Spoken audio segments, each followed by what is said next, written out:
So, as we have shared, a historic Football Friday live right here on the early line. The college football playoff starts tonight between Notre Dame and Indiana. A triple header of the CFP tomorrow as well, beginning in State College, Pennsylvania at noon Eastern time. Now, there's been some conversation this week leading up to this Saturday, the opening Saturday of the CFP, about the NFL versus college football. Who is infringing on who? Because we have a doubleheader of National Football League games tomorrow as well. I don't think, Ranieri, it needs to be a conversation. I don't think it needs to be a competition. Tomorrow, Saturday, December 21st, 2024, can just simply be one of the great football days in the history of our lives, because it is that. Again, it starts at noon Eastern with the first leg of 3 in the college football playoff. Then at 1 p.m. Eastern time, we head to Arrowhead for the Chiefs and the Texans. We'll talk about that game with Mahomes expected to start for KC in just a moment. Then at 4 p.m. Eastern time, to Austin we go. Texas, Clemson, second game of our triple header in the college football playoff. And then around 4:30 p.m. Eastern time, to the Charm City. That's our next destination for a monumental matchup that could dictate the outcome of the AFC North this year. Two bitter foes, two familiar faces. It's the Ravens and the Steelers as a rivalry gets renewed tomorrow in Baltimore. 6.5-point spread, Joe, in favor of the Flock. You see that total? It's a little bit lofty by this rivalry standards, 44.5. How do you think this game plays out in the second matchup between the Steelers and the Ravens this season? Much like the other 300 matchups between these two teams, it's going to be a rock fight, Ben. I don't see any reason with these two teams. And listen, Pittsburgh, kudos to them. They have played in some unbelievable shootouts this year. I mean, when you look, Ben, just what happened, a couple of weeks ago against Cincinnati, you're going, is this the AFC North? Like, what are we doing here? What is going on? Well, the reality is, these two teams are different. They know each other extremely well. Both coaches, ton of stability there. I just don't see it. I mean, these two have gone under in 8 straight by an average of 5 points below that closing line here. They have gone under in 11 of their last 15 meetings. 3 of those games, by the way, were 45 points or more. They scored 34 points against one another the first time they played this year. How in the world are we getting over 45, especially if Pickens can't go for Pittsburgh and they can't stretch the field?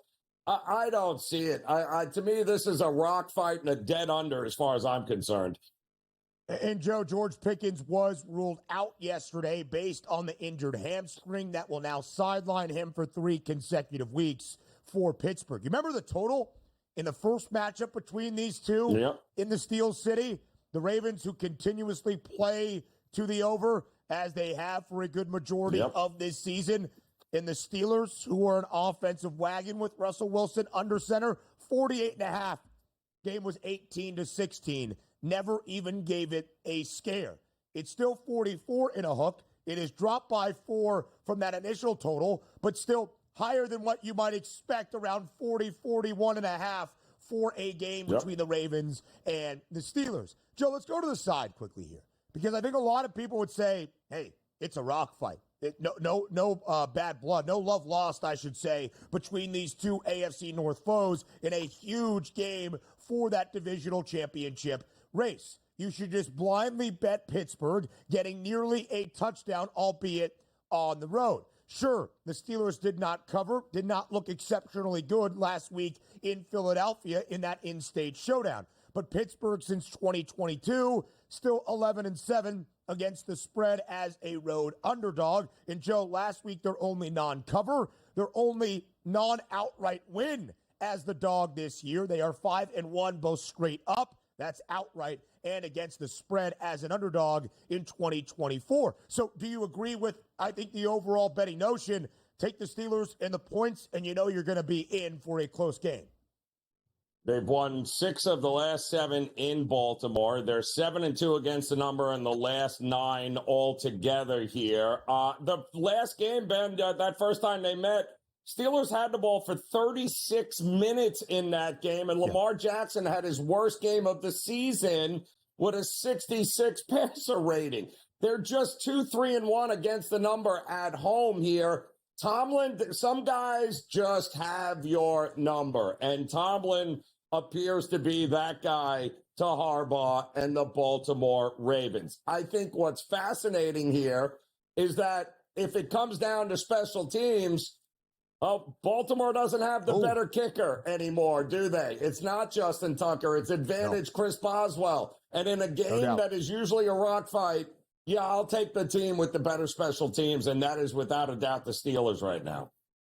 Total, by the way, again, 44.5. The Flock have played to the most overs this year, 11 of 14 games for Baltimore. Pittsburgh under in 2 straight, but did go over in 5 of the first 6 starts that Russ made in the Steel City. And again, Joe, the importance of this game is magnified tomorrow. The Steelers have that advantage currently by a game and with the direct head-to-head tiebreaker over the Ravens right now in the AFC North. But if Baltimore wins tomorrow, they're even, both at 10-5. They have split the season series. They both had the same AFC North divisional record. The advantage for Pittsburgh in why they still remain a minus money favorite to win the division. The Steelers would have a better conference record against AFC opponents. Yeah, would we have it any other way here, Ben? Really, honestly, with these two and in this division, Cincinnati kind of threw a wrench into it this year by not being a part of the conversation. But ultimately, it's these two teams. It's always going to be these two teams when it comes down to it. So the Ravens end the year with a game against the Texans and then the Browns. The Steelers will also play on the short week Christmas, hosting Kansas City and the Bengals. That's important as well. More on the early line next. A Saturday doubleheader in the National Football League that begins in Kansas City and ends in Baltimore.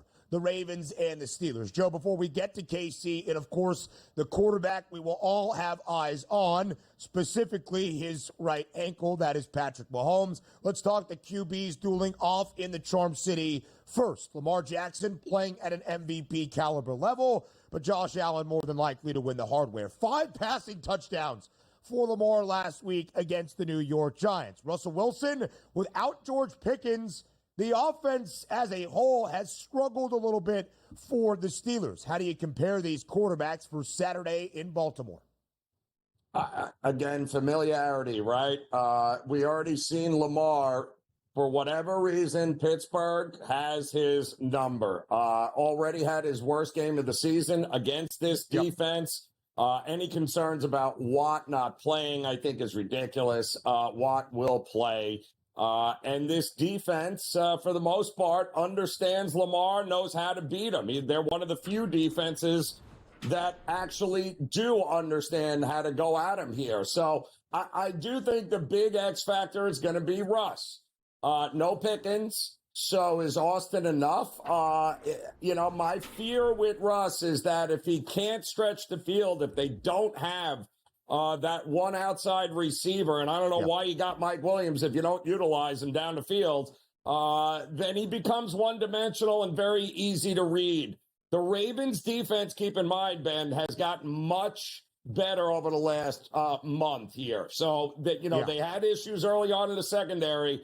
Those numbers have clamped down. They have gotten much better. My fear is they better establish stretching that field and make them think about it. Otherwise, Russ is going to have a long day here against this Ravens defense.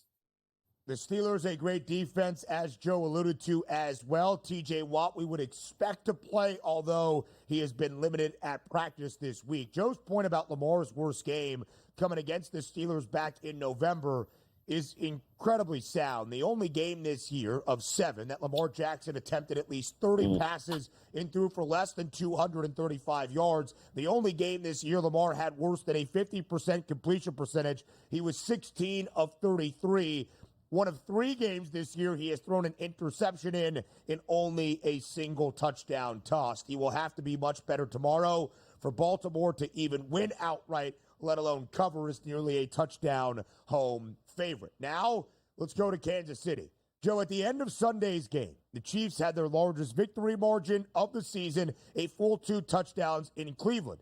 But with 8 minutes remaining in the fourth quarter, gasp, horror, Patrick Mahomes limping off to the sideline, did not come back into the game. The Chiefs called it a mild high ankle sprain, but the term high ankle is never good, missing at least a short week Saturday. And then probably because the Chiefs have to play 3 games in 10 days, Christmas Day in Pittsburgh as well. Could the Chiefs hold on to the 1 seed in the AFC? Only for Mahomes to be a full participant at practice all week long on this short week, and the confirmation that the odds makers were already leaning into, making the Chiefs a favorite once again, that Patrick Mahomes is going to start tomorrow at home against Houston. Now a 3.5-point spread in favor of the Chiefs. Total stands at 41.5. The Texans, a 9-5 football team, clinching the AFC South a weekend ago. But, Joe, at the very start of the show, as we confirmed that Patrick Mahomes is expected to start tomorrow in Arrowhead, you said something of the sort, really, when you look at the spread and the total, there's only one way to go. Which way is that? Well, it doesn't make a difference. Carson Wentz, Patrick Mahomes, and by the way, I think Hollywood Brown set the return as well. Yeah. But who cares? This is going to be a battle of the defenses, period. This is going to be a dead under, and I don't care if Mahomes plays or Carson Wentz. C.J. Stroud on the road with that offensive line is going to be under constant duress by Spagnuolo and that Kansas City Chiefs defense. And a lack of mobility with Mahomes going to be a problem against this defense of Houston. So, to me, I think this is a dead under all day long, first half and full game under in this one. The Texans, the most unders this year in the NFL, 10 of 14 games, the only team that has hit double-digit unders so far this season. What are we going to see out of Patrick Mahomes? Here are the early numbers for Mahomes tomorrow against Houston, who also has a great pass rush, as Joe alluded to. Hour number 2 of a Football Friday comes away next. Welcome to hour number 2 of a Football Friday live right here on the early line on SportsGrid. And what a Football Friday it is. As we have mentioned, a historic College Football Friday with the opening game of the first ever 12-team CFP tonight at Notre Dame Stadium, perhaps in the snow, between the Irish and the Hoosiers. An in-state showdown in that Hoosier state. A triple-header of college football playoff games tomorrow. A double-header of National Football League games as well. Don't forget, the FCS postseason rolls on. And semifinal Saturday at that level of college football. And then, Joe, we go into a full Sunday of Week 16 around the NFL. We continue our preview of every single football game basically you need to know for the entirety of this weekend, live right here on TEL. And it's going to be a fun one, Ben, like you mentioned it. This weekend, from a football perspective, it doesn't get any better than that mix of urgency with the NFL games as well as the college football playoff games. Sign me up. I am looking very forward to it. Me as well, my friend, me as well. That continues into Sunday, where the stakes are certainly high in many, many spots. We've previewed the doubleheader on Saturday. Patrick Mahomes is going to play tomorrow in KC. The Chiefs, a 3.5-point favorite against the Texans inside Arrowhead. Huge game in the AFC North.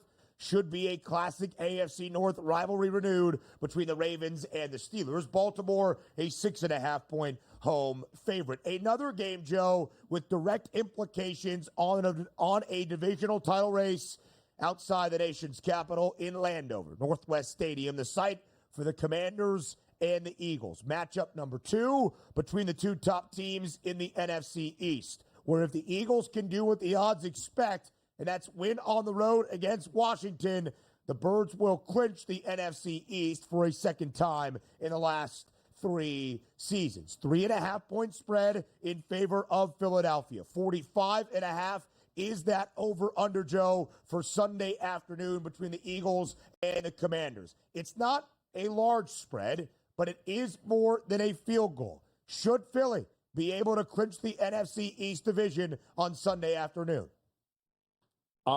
Listen, I think what you got in the first matchup is going to be very similar to what you're going to get in this matchup. I think they won by what? More than a touchdown. I think 8 points in that first one there. And it was how they won.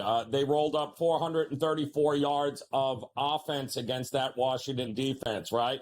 They also owned, shocker, stop me if you've heard this before, the time of possession in the game. Kingsbury and their rookie quarterback, who's been great, Ben, but he's still a rookie going up against a defense that has gotten better and better under Vic Fangio here. They went 3 of 12 on third down in that game. None of that is going to change here. The fact is, this Eagles team is better than the one that already beat them by 8 the first time they go around here, Ben. I don't see any difference. I think the Eagles roll in this one. I think they lock it up, and I think they, right now, are probably, outside of Buffalo, the most dangerous team in the NFL. Yeah, they've won 10 consecutive games, Joe. It's a defense that has been elite for the last 2.5 months as well. Philadelphia in this 10-game win streak. 7 covers, 7 unders as well. That first matchup was a short week Thursday night game way back in the middle of November. Philly closed as a 3.5, 4.5-point favorite. They easily covered. Yes, a single possession game, 26-18, the final. Well under a total, by the way, of about 48.5 for a short week Thursday. Again, that Eagles defense on full display. Joe, it wasn't even as close as that final score might indicate, as it was a touchdown pass from Jaden Daniels, the rookie, to Zach Ertz back in Philadelphia in the final minute of regulation. A successful 2-point try made it 26-18. But again, it was mostly 2 possessions for a good majority of that game, despite the fact Washington had a 7-0 lead at the end of the first quarter and a 7-3 lead at the break. A couple of huge Saquon Barkley runs early in the third separated things for Philadelphia. And Joe, when you look at the Commanders, I'm not trying to take a shot necessarily at Washington, but we do this a lot in college football. Who have you beat, huh? Hey, what's the strength of record? What's that strength of schedule? We don't do it in the NFL because things seem to be a little bit more equal, if you will, around the National Football League. Yes, some teams play more difficult schedules than others, but it's not like, hey, prove to me that you're a good team. I will just say this about Washington. When you look up and down the resume, the Commanders are a 9-5 football team. They do not have a single win right now against a team that is above 500. They've got 1 win against a team that is even 500. That was Arizona at the end of the opening month. Again, I'm not trying to knock Washington here, just trying to play this out for the sake of a step-up spot, trying to hold off the Eagles from Philadelphia and the opportunity to clinch the NFC East. It feels like, as the odds makers are telling you, Washington at home is more than a field goal favorite. This game is going to be close. Joe, I would agree. I would kind of lean the Eagles. And if I'm leaning the Eagles, I'm going back to the ground game with Saquon Barkley, and I'm looking at the under of that total at 45 and a hook.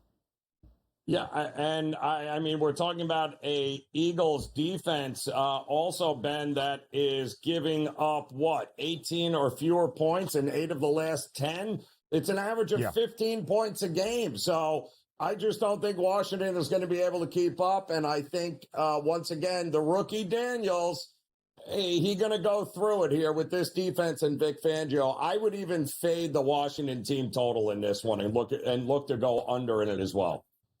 So that loss to Philadelphia initially on the short week was the second loss of a 3-game slide for the Commanders, where Jaden Daniels had kind of taken a step back. He has been really good the last 2 weeks against the Titans and, of course, a wild game last week in New Orleans. Completion percentage above 80%.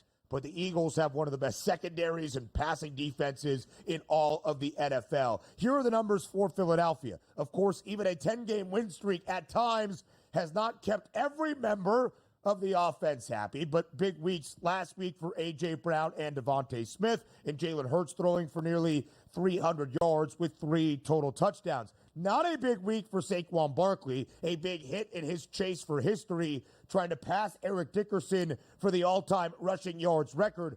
I don't think he's going to get there, Joe, even if he goes over this number on Sunday, because if he does, Philly clinches the division, and we'll see what Philly still has left outstanding in trying to maybe earn that number 1 seed within the NFC. Well, listen, I mean, it would be great, but the reality is that's probably a very good thing for Saquon Barkley. He does not need to be the end-all, be-all for this Philly offense. And I think what we finally saw last week was the passing game get back on track here. And if that's the case, then he becomes even more dangerous. So less usage, I think, for Saquon heading into the postseason might not be a bad thing. 26 carries, $146, and 2 scores in the opening game against Washington this year. More on this game on the other side because it is very, very important for that NFC playoff picture. But out in Seattle, the Seahawks, a full field goal underdog against the Minnesota Vikings. The Vikes, 12-2, still in the running for the NFC North, and perhaps thus the number 1 overall seed in the NFC. Minnesota on a 7-game win streak right now. So there are the odds, Joe. We'll get your thoughts on that game out in the Pacific Northwest in just a little bit. Seattle had won 4 straight entering Sunday night against Green Bay. Last weekend, snapped that 4-game win streak. They've been booked as an underdog in 8 consecutive games. They won outright as a dog on that 4-game win streak. We'll update the status of Geno Smith on the other side of the break as well. A huge matchup out in Seattle between 2 teams trying to factor into the NFC playoff picture. It's the Seahawks hosting the Vikings on Sunday afternoon. Joe, we showed the line before the break, a 3-point spread in favor of the Vikings on the road in the Northwest, where Geno Smith expected to play. He practiced in full yesterday, despite exiting Sunday Night Football last week against the Packers with a knee injury midway through that third quarter. Total stands at 42.5. The Vikings have won 7 straight. The Seahawks saw their 4-game win streak snap last week and their divisional lead within the NFC West evaporate. What can we expect for Sunday afternoon out in Seattle? Yeah, well, like we've seen a lot, I think, with Seattle, the inconsistency is just, it's mind-numbing sometimes, Ben, with this team looks completely different one week than they do the next week. And coming off of that, what a letdown last week was here. But Geno gets hurt, looks like he's going to go. He's back practicing. Listen, I still think Seattle's got to win by running the ball and playing lockdown defense. I've also seen some regression from Sam Darnold over the last couple of weeks. Again, lesser defenses, and give O'Connell credit. Like, he sees it, and then he goes to Aaron Jones. He gets the running game going. There were a lot of balls over the last 2 games of Sam Darnold, Ben, that were very able to be picked off and turned over. And the coaching staff does a great job because they pull them back. And I think that's exactly what they're going to do here. They're not going to let Sam Darnold lose games for him. I think this is a lot of running like we're usually used to. I think the Seattle defense poised for a bounce back. And I expect this thing to go under the total here. Everyone looks at Minnesota and expects great things. And with good reason, they certainly have the results, but not against this defense in this game on the road outdoors. Yeah, and Joe, I would agree with the idea of an under. 12-2 the record for the Vikings after another under on Monday night against Chicago, limiting the Bears to only 12 points. Minnesota has gone under in 9 of their 12 victories this year. They have also covered a ton in their 12 victories this season. In fact, as you look at it now, it's 9-2-1 against the spread in their 12 wins. But the Seahawks have been an underdog pretty much for the last 2 months of football in that 4-game win streak.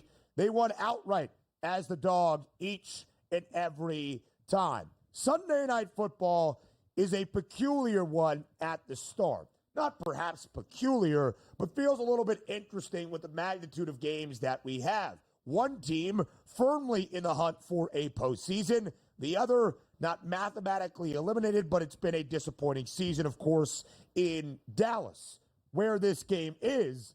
And the Cowboys have been atrocious in Dallas. The Buccaneers in the top spot in the NFC South.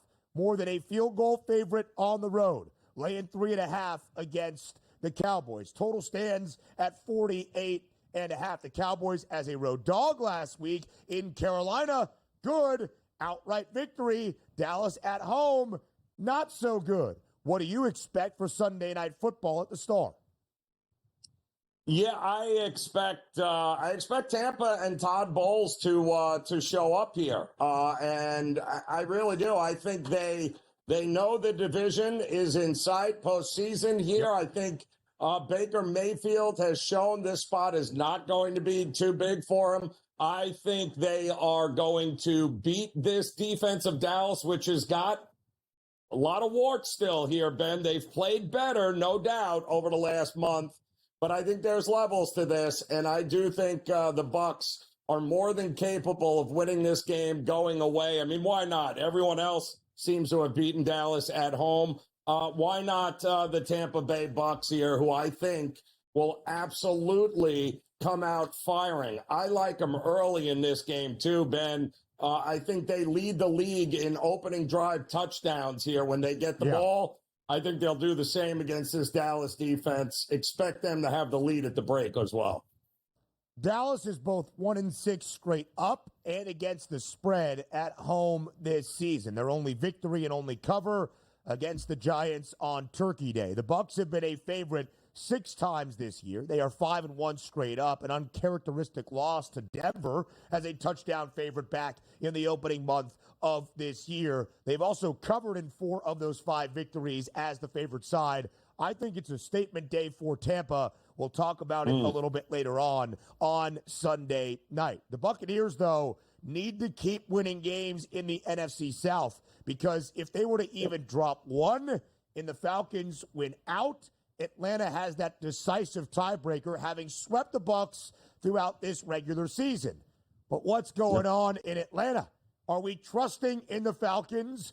Are we trusting in the rookie quarterback, Michael Penix Jr., who will make his starting debut in the National Football League on Sunday? The Falcons, an 8.5-point home favorite against the 2-win New York Giants. Joe, if you were ever going to insert a rookie into a game to make his first ever start, Week 16, with huge postseason ramifications on the line as well, the team you would want to do it against in the scenario you would want would be as more than a touchdown favorite against the Giants on Sunday afternoon.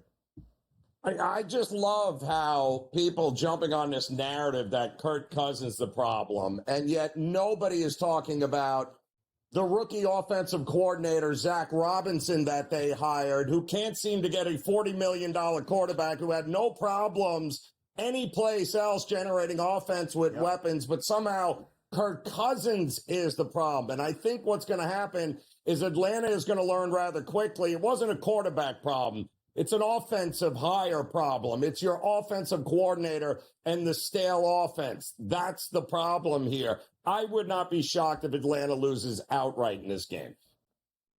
Whoa. The Falcons losing outright to the Giants, the G-men of all teams? Yeah, I'm not so sure. Atlanta has not been great at home this season either. Joe, I think it's an under. I think 42.5 is a little bit too steep because of the offensive woes for this Falcons side. And because the Giants have not presented much, it would not surprise me to see a lot of Bijan Robinson on Sunday and a defense that held the Raiders to only 9 points. More on the Football Friday show next. Our NFL Week 16 full slate preview that includes both Saturday and Sunday this week for a great football weekend continues live right here on the early line. Again, Michael Penix Jr. set to make his first career NFL start on Sunday for the Falcons in the hunt of the NFC South divisional chase. The Buccaneers near a $4 minus money favorite at minus 390. Atlanta and Penix Jr. a plus 320 price. The Falcons would need the same record, if not better, than that of the Buccaneers. But if the Falcons have the same mark, they have the direct head-to-head tiebreaker. That would be it, having swept Tampa this season. But a lot to be determined, and even Joe Ranieri not comfortable with the Falcons laying more than a touchdown, 8.5-point home favorite in the A against the Giants on Sunday afternoon. No props available for that game, oddly, just yet. So the Buffalo Bills, Joe, feeling really good after winning their 8th game in 9 tries against the Detroit Lions with a statement on Sunday in the Motor City. An offense that has scored 30-plus points in 8 consecutive games. And then they, like all of us, watch Patrick Mahomes limp off the field on Sunday in Cleveland. Buffalo's thinking, oh boy, we might have a shot because we have the head-to-head tiebreaker advantage with Kansas City of claiming that number 1 seed if Mahomes is not ready to go for maybe 2 or 3 of these final weeks to end out the regular season. And we're playing the Patriots twice, including on Sunday, as more than a 2-touchdown favorite at home in Western New York. Now, Buffalo's outlook for the 1 seed has taken a hit because Mahomes is going to play on Saturday. But Buffalo still not done in this race just yet. Joe, the question is not can Buffalo win its 9th game in its last 10. It's can the Bills cover as a 2-touchdown favorite at home against the Patriots? Yes, to keep it real simple here, Ben. I mean, listen, they are outstanding this year. But I think they're 7-3 against the number as a favorite. They've covered those games, Ben, by an average of almost 9 points per game. They have the second best overall cover margin in the NFL. They roll up 30 points, and they have in 8 straight games. And by the way, the New England defense, they're allowing just about 30 points a game over their last 4. It's starting to crumble with New England. They've lost by 21 to the Jets, 20 to Houston, 16 to Jacksonville, 19 to Miami, even 13 to Arizona. That losing by more than 2 touchdowns is not new. We're not asking for something rare to happen here, Ben. It would be all Buffalo in any way I can find them, especially team totals, especially first half, full game. I would absolutely lay it with Buffalo here. Oddly enough, this game is at 4:25 p.m. Eastern time. Feels right for a 1 p.m. start, despite the fact that Buffalo is one of the best, if not the best teams in the NFL. In fact, the Bills will enter Week 16 as that Super Bowl 59 favorite, and their quarterback, Josh Allen, is nearly 10-1 in minus money to win the NFL MVP award. 46.5 is the total. Might Buffalo take its foot off the gas? I mentioned they've won 8 of their last 9. The Bills have gone over in 7 of those 9. The Patriots over in 5 of their last 7. Because the defense has not been great, and because Drake May at times has provided at least a tad of an offensive spark. So let's talk about the team that Buffalo beat on Sunday. That would be the Lions. Detroit, Joe, dealing with so many injuries, catastrophically so defensively. They lose David Montgomery at least for an indefinite amount of time. How will the Lions show some resolve and bounce back on Sunday in Chicago against the Bears? Oh, I mean, how do you bet the Bears? I mean, as banged up as Detroit is, I don't care how many points you want to give them. Like, how are we expecting this? I mean, the body language over the last couple of weeks tells you everything you need to know. Can't protect your rookie franchise quarterback. You're getting them absolutely killed. You've basically fired everybody. There seems to be no real game plan or offensive continuity whatsoever here. Yeah, no, I'm good. I would only look at Detroit in this one and maybe even go under the Chicago team total because that's how little confidence I have in them. Yeah, I completely agree, Joe. It's all Detroit for me. We'll talk about our 6-point two-leg teasers later on. I think this is a great spot to do it and take the Lions down to a pick. If you needed a guy to rally the troops, it would be Dan Campbell. He's already done that in the Motor City. Mike Blewett does that for us next. Live right here on this Football Friday on the early line on SportsGrid. It would not be a Football Friday without the services of one Mike Blewett. Big Blue joins us live right here on this Friday on the early line on SportsGrid to round out the final half hour of this second hour with so much football to get to. Blue, we'll start with Thursday night. We'll hit Saturday's doubleheader. We'll talk the important games on a Sunday slate and preview everything around the National Football League with your help on this Football Friday. Good to be with you. Obviously, we got off to a really good start last night. I found it a pretty fascinating game because I think with those two teams in particular, we're still searching for how good they are, what the flaws may look like. And those teams played a pretty damn good game. Big comeback by the Chargers, obviously. Some spectacular plays all the way around from receivers. I'm still, I think one of the takeaways is that I'm still so impressed with the way that Sean Payton and Bo Nix have worked together in this rookie season. And the future looks good for them with him under center. Not quite as bright as the Justin Herbert trajectory, but nonetheless, the Chargers put themselves in a little bit firmer ground to get that one of those final playoff spots. It certainly feels, though, Blewett, right? Like classic overachiever, the Broncos that got a lot of breaks headed their way in 9 wins. There's no guarantee they get to 10 wins. They got Cincinnati and Kansas City left. Am I crazy to think Denver is far from clinching anything here over the next couple of weeks unless they get a ton of help? Not at all. I think it's very viable that they're still in trouble. That's why it was such a huge game for the Chargers, because they have a relative cakewalk coming up with New England and the Raiders. Raiders team, and you mentioned just a few minutes ago, Joe, about New England. It's starting to kind of fall apart. It's fallen apart in Vegas already. So the two teams that may not have a lot of fight left in them. And the Broncos, look, you and I watched the Bengals most weeks on In-Game Live. The Broncos having to face the Bengals is a tough matchup. Joe Burrow threw up 37 points last week, and he was mad about it. So I think that's a real challenge. And then the Chiefs may not have to win that one. That's going to be a huge break for the Broncos if they don't, but it's worth monitoring. And I think you're right. The Broncos can't be they have to go into Cincinnati next week thinking they have to win to stay alive. Huge, Blewett. It's a huge matchup next Sunday. Cincy already an early field goal favorite at home. The Bengals have to win out. The Bengals a comfortable favorite, laying 8.5 points this week against the Cleveland Browns, who will see who starts at quarterback come Sunday in that one. Of course, if the Bengals beat the Broncos, they would have the direct head-to-head tiebreaker. We'll see what happens with Kansas City by the time they get to Week 18. 2 more wins for the Chiefs. They will clinch the AFC's number 1 overall seed. Kansas City in action tomorrow, Blewett, in a doubleheader on a Saturday in Week 16. But I don't want to talk about Arrowhead. I want to talk about what's happening in the Charm City with your Pittsburgh Steelers. Yeah, there it is.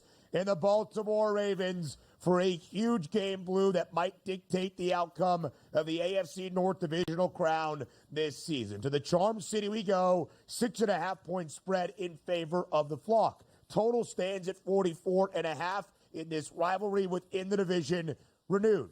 Blewett, do either of those two numbers, the spread or the total, or maybe even both, feel like too many points? Yeah. So it's funny. I kind of laugh whenever these spreads come out now because we get to talk about the Steelers have won 8 of the last 9. All of the games are by 1 score.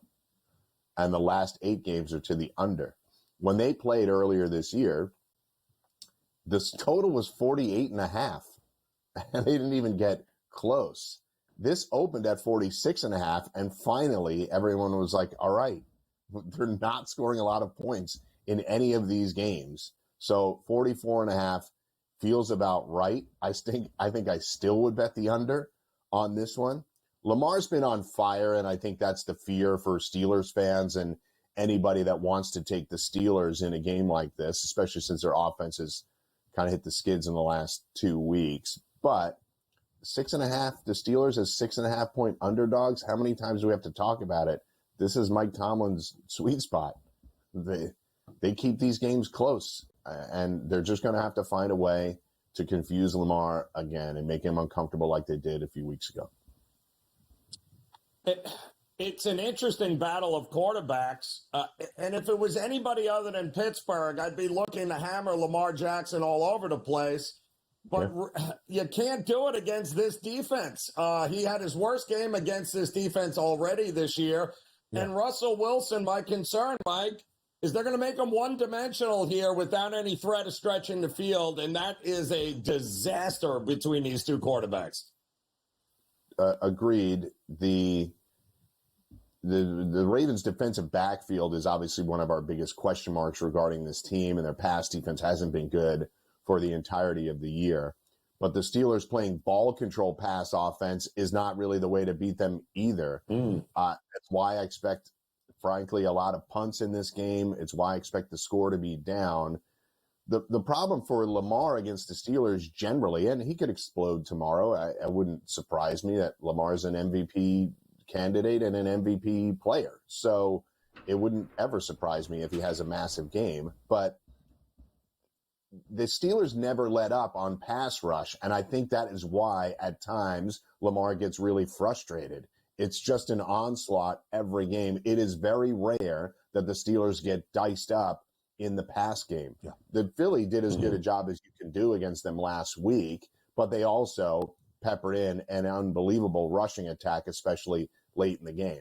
Philly's passing numbers were probably down a little bit because they were able to run the ball so effectively in the fourth quarter. But I do expect a lower scoring game. Ben, I'll take the points here just because of the historic nature of these matchups. I give the Steelers a chance, but in a matchup like this, it's hard for me to not expect them to split the home games in this instance, despite the Steelers' success over the last 5 seasons. So let's say that is correct, Blue. Maybe this game is more competitive than nearly a touchdown spread, but Baltimore does win outright at home. They would have the same record, both at 10-5. They would split the season series. They would both enter the final 2 weeks with the same division record within the AFC. And yet Pittsburgh would have the slight advantage with the better overall conference record within the AFC. One of the reasons the Steelers are still looked at by the odds makers as the hefty, maybe not hefty, but odds-on favorites to win the AFC North crown at -170. Blew it over these final 3 weeks. When all is said and done this regular season in the NFL, who wins the AFC North division? Who gets to host a playoff game come January? It's hard for me to pick against the Steelers, but we talked about this bugaboo in their schedule all season. And now these 3 games were the crux of it. The Philly, Baltimore, Chiefs games within 10 days is as hard a stretch as we've seen, frankly, in the last several years at least. So obviously they're hoping to steal one of these. I'd like them to win tomorrow, but if they can take care of Kansas City on Christmas Day, that'd be okay. I like the Steelers against Cincinnati in a home game in Week 18. So it's another divisional win for them. I'll give them the slight edge, but nothing would surprise me at this point. Yeah, if the Ravens do end up with the same divisional record as the Steelers, that doesn't benefit them there. And right now, both teams are going to play conference foes the remainders of the way. So that really, if Baltimore is a game back right now, they're not really going to have the advantage unless Pittsburgh slips up. And they might. They've got a home game on a short week on a Wednesday against Patrick Mahomes, we expect, and Kansas City. And one of the reasons we expect it, Blue, is because Mahomes is playing tomorrow against the Texans. More from Saturday in a critical weekend in the up-in-the-air NFC West. Next. A Saturday doubleheader in week number 16 of this NFL season is tomorrow. We talked about the game in Baltimore between the Steelers and the Ravens. That's the second of our 2, kicking around 4:30 p.m. Eastern time. The first game at 1 p.m. Eastern inside Arrowhead. In Blew It early in the week, we thought Mahomes, that being Patrick, might not play in this game. might not play next week on a short week on Christmas Day, Wednesday. His status for the remainder of the regular season uncertain with a right high ankle sprain. But then the guy was out there at practice in full all week. The odds started to change in yesterday, the confirmation. Patrick Mahomes is going to start tomorrow on a short week Saturday against the Houston Texans in Kansas City. Now a 3.5-point spread in favor of the Chiefs. Total still low at 41 and a hook. How effective, Blewett, do you think Mahomes will be? How does it affect the game plan for the Chiefs against the Texans? I don't really think all that much. Full participant yesterday. We've seen a lot of this from him in the past. I don't think it's any type of exaggeration on his part or histrionics on this part, as some people suggest. He took a brutal hit last week. He was lucky to avoid a major injury. I think he knows how to play, even in slightly limited fashion. And shoot, he's won Super Bowls playing in this manner. So I don't really think it impacts him much at all. Any doubt you have about the Chiefs is based on their body of work this year, a season in which they've only lost one game. So I consider this to be a low-scoring affair. Joe and I get to watch a lot of the Texans, and we know their offense just isn't clicking week in, week out, and they're going up against the Chiefs defense, where I feel like this is an ideal scenario for them. At home, short week, Stroud's got to go out there and prove it, and I don't know that he can. So it's a low number, but I could see us getting under that, maybe a 20-17 Chiefs win. That hook, though, scares me. I could see a field goal win for the Chiefs, and the 3.5 is tough. I think a really interesting live betting opportunity. I like the Chiefs to win the game, but if Houston gets up early, you can bet it back the other way. So, Mike, I got to tell you, before the season, if you'd have told me the NFC West is maybe the most mediocre division in the NFL this year, where we're entering Week 16 and still anybody can win the damn division, is kind of absolutely mind-blowing to me. But you got to win. If you're going to win this division, Rams, you can't go to MetLife and lose. You just can't lose to the dysfunctional New York Jets. But the Jets feel live to me with the way Aaron Rodgers has been playing here. Do they not?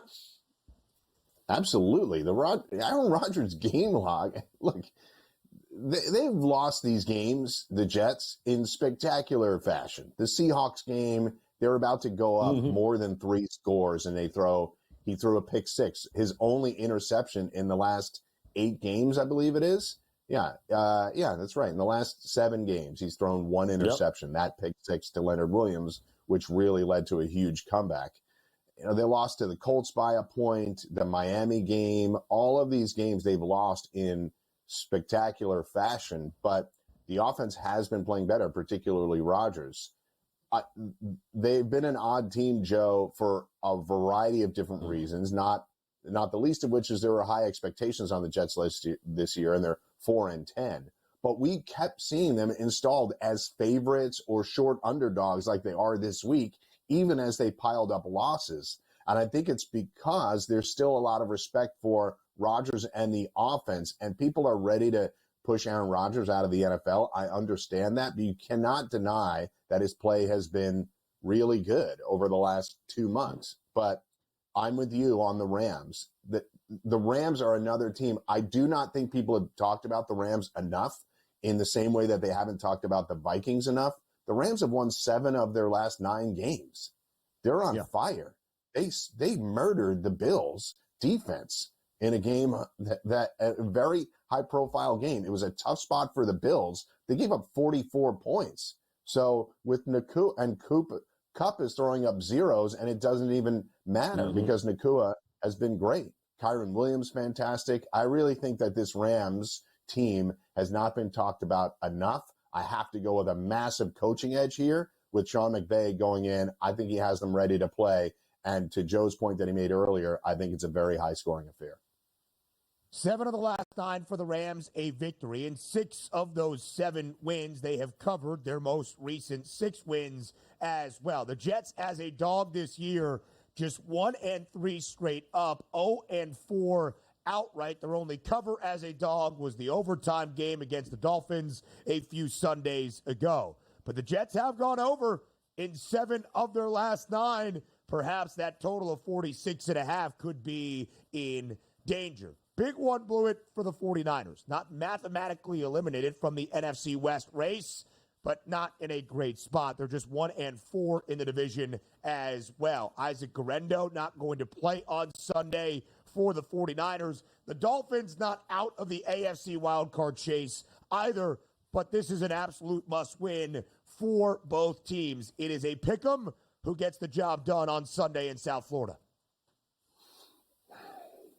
It's tough with the spread, but I just love the over in this one.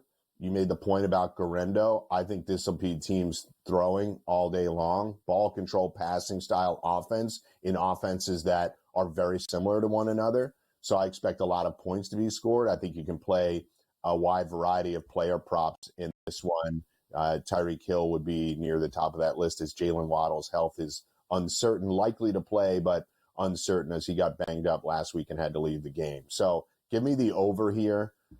I might be crazy that I'm leaning towards the Dolphins, but I think if you force me to pick a team, I think I'd pick the Dolphins here with the home field advantage, and the Niners really going through a difficult time as I think they've fallen out of the playoffs. I know they're not officially eliminated, but I don't see the Niners making a massive comeback here. It is really fascinating, again, to look at these two teams and where they stand right now. Their season for San Francisco defined by injuries, and thus they are a slight, ever so slight underdog in Miami. The Dolphins, though, as a favorite with Mike McDaniel, 22-7 straight up.